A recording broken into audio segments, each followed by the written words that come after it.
આજરોજ ભીમ આર્મી ભારત એકતા મિશન દ્વારા કચ્છ કલેક્ટર કચેરી ખાતે બાબા સાહેબ આંબેડકરના અપમાન કરનારા વિરુદ્ધ આવેદનપત્ર આપવામાં આવ્યું અને વિરોધ પ્રદર્શન કરવામાં આવ્યું।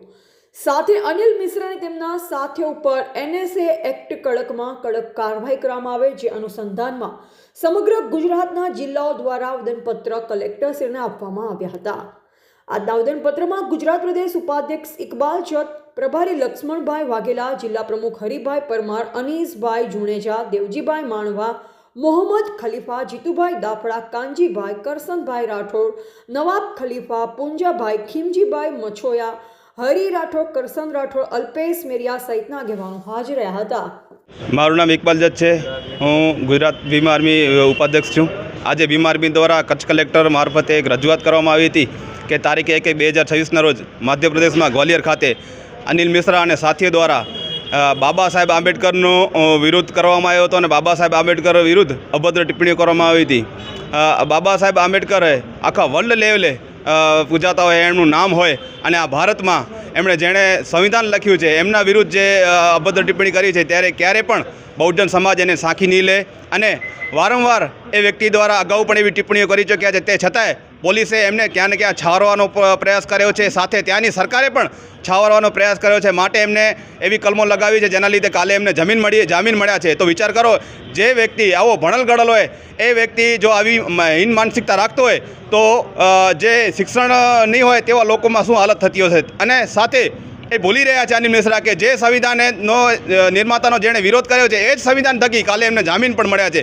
તો આવા લોકોની વિરુદ્ધ એનએસએ એક્ટ લાગવી જોઈએ અને દેશદ્રોહની કલમો લાગવી જોઈએ, કારણ કે અગાઉ પણ એવા થઈ ચૂક્યા છે। તમે વિચાર કરો, જો કદાચ અનિલ મિશ્રાની જગ્યાએ કોઈ મુસ્લિમ વ્યક્તિ આવું બોલ્યો હોત તો શું હાલત? તો કારણ કે અગાઉ પણ એવા થઈ ચૂક્યા છે અને એવા મુસ્લિમ સમાજ વ્યક્તિ કોઈ બોલ્યો હોત તો ડાયરેક્ટ રાષ્ટ્રદ્રોહનો કેસ લાગુ થઈ ગયો હતો, લાગુ પડી ગયા છે। આજે પણ એવા લોકો જેલમાં છે જે અમુક બે શબ્દ એવા બોલી જતા હોય અને સરકાર જે છે એ વિશેષ વર્ગના લોકોને એવી કલમો લગાવે છે। તો આવા વ્યક્તિઓ જે છે દેશના રાષ્ટ્રના જે નાયક કહેવાય, મહાનાયક કહેવાય, એમના વિરુદ્ધ જે અભદ્ર ટિપ્પણી કરી છે તો એ લોકો વિરુદ્ધ રાષ્ટ્રદ્રોહનો કેસ લગાવી અને એમના જેલના પાંજરે પૂરવું જોઈએ, એવી અમારી ભીમ આર્મી દ્વારા માંગણી છે। આગળનો પ્રોગ્રામ અમારો એ છે કે કાલે એ લોકોને જામીન મળી ગયા છે। અમારી માંગણી હજુ પણ એ છે કે એમના જામીન અરજી રદ કરવામાં આવે, વળી પાછા જે સાથીઓ છે એ સાથીઓ હજી પણ બહાર છે એ સાથીઓને પણ પકડવામાં આવે, અન્યથા ભારતભરમાં ભીમ આર્મી દ્વારા ઉગ્રથી ઉગ્ર આંદોલન કરવામાં આવશે, એ અમારી ચેતવણી છે સરકાર અને વહીવટીતંત્રને। મારું નામ હરી પરમાર, ભીમ આર્મી કચ્છ જિલ્લા અધ્યક્ષ। આજનું આવેદનપત્ર દેવાનું અનિલ મિશ્રા જે બાબા સાહેબને નામ ઉપર જે એને અભદ્ર ટિપ્પણી કરી હતી અને એને જે અત્યારે જામીન જે મળ્યા છે તો જામીન રદ થાય એના માટે આવેદનપત્ર છે। અને જે પણ એના સાથી હતા સાથીદારોને પણ હજી સરકાર અને તંત્ર એને સાવરી રહી છે એવો લાગી રહ્યો છે।